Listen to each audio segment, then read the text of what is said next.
আপনার হাতের মোবাইলটি বৈধ নাকি অবৈধ অর্থাৎ অফিসিয়াল নাকি আনঅফিসিয়াল সেইটা একেবারে সহজে কিভাবে চেক করবেন আজকের এই ভিডিওতে কিন্তু আমি সেই প্রসেসটাই কিন্তু দেখাবো। যারা অন্যের কথা শুনে আপনার ফোনটাকে অফিসিয়াল মনে করে দিয়েছেন তারা অবশ্যই আমি মনে করি অবশ্যই কিন্তু 16 ডিসেম্বরের আগে কিন্তু আপনার সেই ফোনটা চেক করে রাখা কিন্তু ভালো। তো কিভাবে কি করবেন সম্পূর্ণ প্রসেস কিন্তু আমি এই ভিডিওতে দেখাবো। যারা চ্যানেলের নতুন দর্শক আছেন অবশ্যই একটা রিকোয়েস্ট থাকবে, চ্যানেলটিকে সাবস্ক্রাইব করে ভিডিওর পরবর্তী অংশটিকে কন্টিনিউ করেন।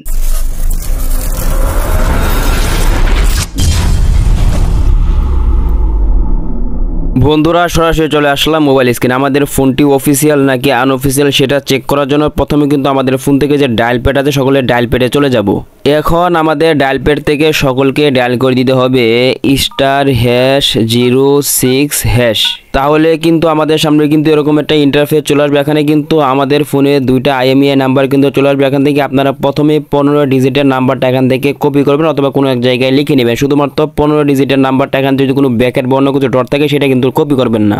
এখান থেকে আপনারা যখন 15 ডিজিটের নাম্বারটা কপি করবেন অথবা লিখবেন এখান থেকে আপনারা বের হয়ে যাবেন, অথবা এখান থেকে বের হয়ে আপনাদের ফোনের যে মেসেজ অপশনটা আছে সকলে মেসেজ অপশনের মধ্যে চলে যাবেন। আমাদের ফোন থেকে মেসেজ অপশনে আসার পর আমরা যেভাবে অন্যজনকে মেসেজ পাঠাই ঠিক এরকমভাবে স্টার চ্যাট অথবা আপনার যে অন্য কিছু লেখা থাকে আপনার ফোনে সেটার মধ্যে ক্লিক করে দিবেন।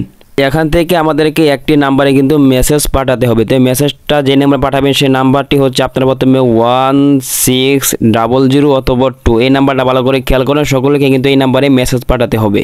এবার এখান থেকে আমাদের যে সিমের মধ্যে টাকা থাকবে অবশ্যই কিন্তু সেই সিম থেকে কিন্তু মেসেজটা পাঠাবেন। যেহেতু আমার অন্য একটা সিমের মধ্যে টাকা আছে এখান থেকে আমি ক্লিক করে এখান থেকে আপনারা এইভাবে ক্লিক করে এখান থেকে আপনার যে সিমের মধ্যে টাকা থাকবে সেই নাম্বারটা এখান থেকে সিলেক্ট করে দিবেন। এখন আমাদের কিবোর্ড থেকে এখানে প্রথমে লিখতে হবে বড় হাতের, আপনারা এখানে কে দিবেন এবং বড় হাতের Y এবং বড় হাতের D দিবেন। D দিয়ে একটা স্পেস দিবেন, অথবা আপনারা যে নাম্বারটা অর্থাৎ IMEI নাম্বারটা কপি করে এনেছিলেন সকলে এখানে সেই নাম্বারটা পেস্ট করে দিবেন। বন্ধুরা আমি কিন্তু এখানে কিন্তু আমার ফোনের IMEI নাম্বারটা কিন্তু এখানে কিন্তু পেস্ট করে দিয়েছি। এইভাবে আপনারা পেস্ট করে দিয়ে অথবা এই যে দেখেন নিচে SMS লেখা আছে এটার মধ্যে সকলেই ক্লিক করে দিবেন।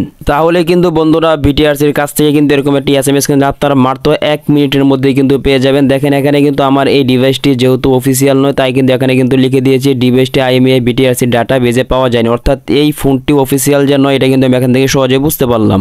আপনাদের ফোন যদি বৈধ হয়ে থাকে তাহলে কিন্তু এখানে কিন্তু লেখা থাকবে যে এই IMEI নাম্বারটা কিন্তু BTRC ডাটা বেজে পাওয়া গিয়েছে। সেখান থেকে কিন্তু আপনারা কিন্তু খুব সহজে বুঝতে পারবেন আপনার এই ফোনটি বৈধ অর্থাৎ অফিসিয়াল। বন্ধুরা ভিডিওটা যদি উপকারে এসে থাকে অবশ্যই কিন্তু ভিডিওতে একটি লাইক করতে ভুলবেন না। যারা এখনো চ্যানেলটিকে সাবস্ক্রাইব করেন অবশ্যই কিন্তু চ্যানেলটিকে সাবস্ক্রাইব করে দেন। তো দেখা হচ্ছে পরবর্তী এরকম কোনো গুরুত্বপূর্ণ ভিডিওতে। আজকের মতো এখানে বিদায় নিচ্ছি। আসসালামু আলাইকুম।